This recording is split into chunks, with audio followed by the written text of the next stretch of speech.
Welcome to basic शाला। प्यारे बच्चों, अक्सर आपने न्यूज़ पर देखा होगा कि सर्दी इतनी ज़्यादा हुई कि शीतलहर चलने से इतने लोगों की मौत हो गई।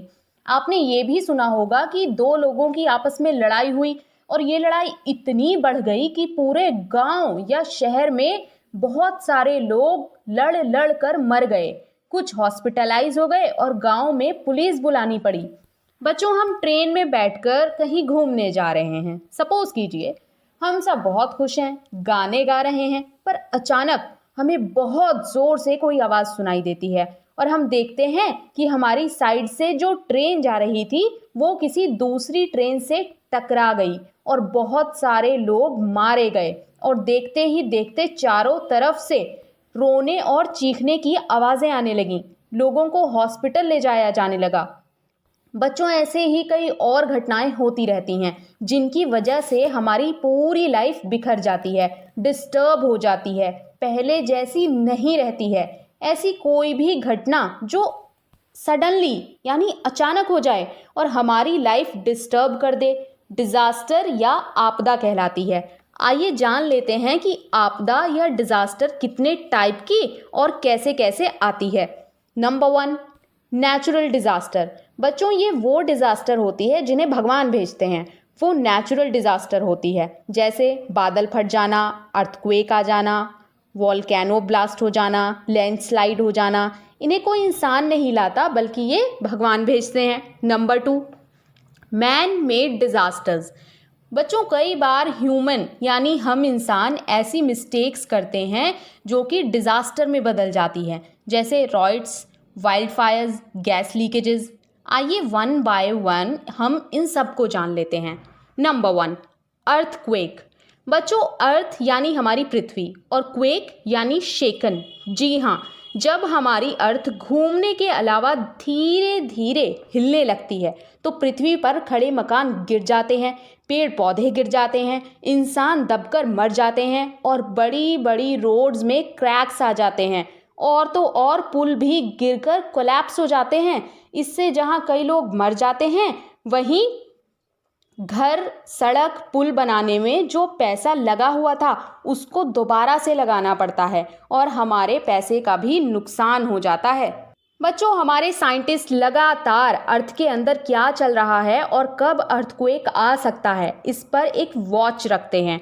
और अगर उन्हें लगता है कि अर्थक्वेक आने वाला है तो साइंटिस्ट अलर्ट जारी कर देते हैं। ऐसे में हमारी सरकार उस एरिया में रहने वाले लोगों को किसी दूसरी जगह पर शिफ्ट कर देती है, जिससे अगर अर्थक्वेक आ भी जाए तो कोई इंसान मरे नहीं।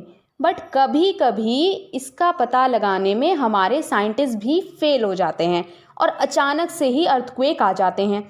ऐसे टाइम पर घबराने या इधर उधर भागने की बजाय अगर हम किसी स्ट्रॉन्ग बिल्डिंग के अंदर हैं तो हमें किसी स्ट्रॉन्ग से टेबल के नीचे छुप जाना चाहिए। अगर वो बिल्डिंग जिसमें हम हैं थोड़ी कमज़ोर है और स्ट्रॉन्ग नहीं है तो हमें कोशिश करनी चाहिए कि हम एज सून एज पॉसिबल वहाँ से निकलकर किसी ओपन एरिया में आ जाएं, क्योंकि वो कमज़ोर बिल्डिंग अगर गिर गई तो हम उसके नीचे दबकर मर भी सकते हैं। Number 2, flood. आपकी बुक में आपने सीमा की स्टोरी तो पढ़ी ही होगी, जो फ्लड यानी बाढ़ में अकेले फंस जाती है। बच्चों, कभी कभी लगातार कई हफ्तों तक बारिश होती रहती है। ऐसे में चारों तरफ पानी इतना ज़्यादा हो जाता है कि हमारे घर ही डूबने लगते हैं। बच्चों, जब बहुत बड़ी बड़ी दीवारें बनाकर नदी का एक पानी एक जगह रोक लिया जाता है तो वह डैम कहलाता है। डैम भी टूट जाता है और वहाँ इकट्ठा सारा पानी सिटी में या गांव में चला जाता है, जिससे भी फ्लड आ जाती है। अगर फ्लड आ जाती है तो हमें भी सीमा की तरह किसी ऊंची जगह जैसे छत पर चढ़ जाना चाहिए। बट उससे पहले हमें अपने ज़रूरी डॉक्यूमेंट्स जो कागज़ से बने हों उन्हें अलमारी के ऊपर सेफली रख देना चाहिए, क्योंकि पानी में जाने पर ये पेपर ख़राब हो जाएंगे। जब तक ज़रूरी ना हो बाढ़ के पानी में उतरना नहीं चाहिए। कहीं ऐसा ना हो कि आप पानी के साथ बहकर कहीं दूर चले जाएं। और ऐसा भी हो सकता है कि बिजली की कोई वायर पानी में गिरी हो और उसी पानी में जाने पर आपको करंट लग जाए। ऐसे में आपको किसी भी स्विच को भी हाथ नहीं लगाना चाहिए, क्योंकि उसमें करंट हो सकती है।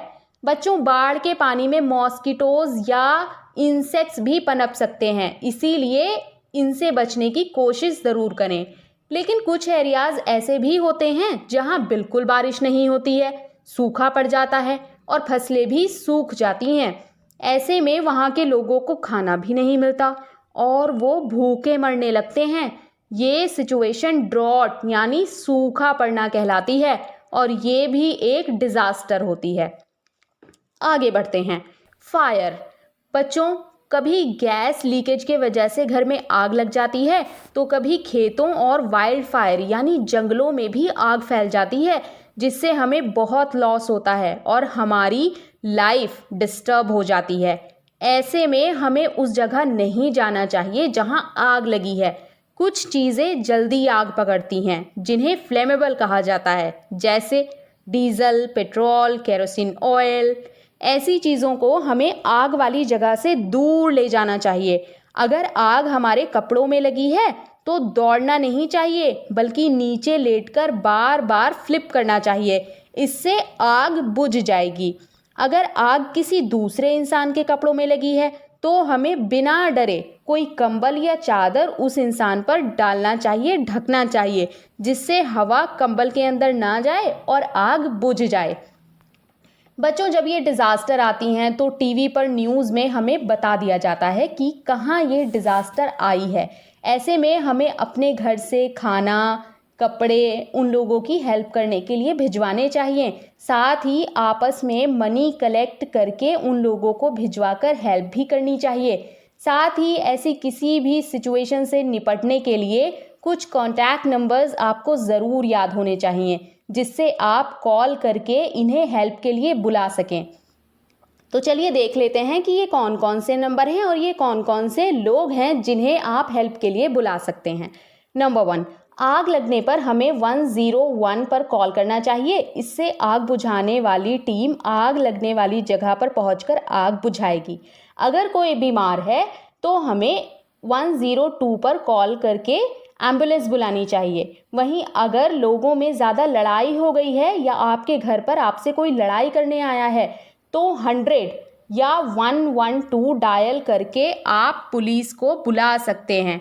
तो बच्चों, आज हमने जाना डिज़ास्टर के बारे में। अपने नेक्स्ट वीडियो में हम बात करेंगे एक और ऐसे ही इंटरेस्टिंग टॉपिक पर। तब तक आप कहीं जाइएगा मत, बने रहिए हमारे साथ, देखते रहिए बेसिक शाला।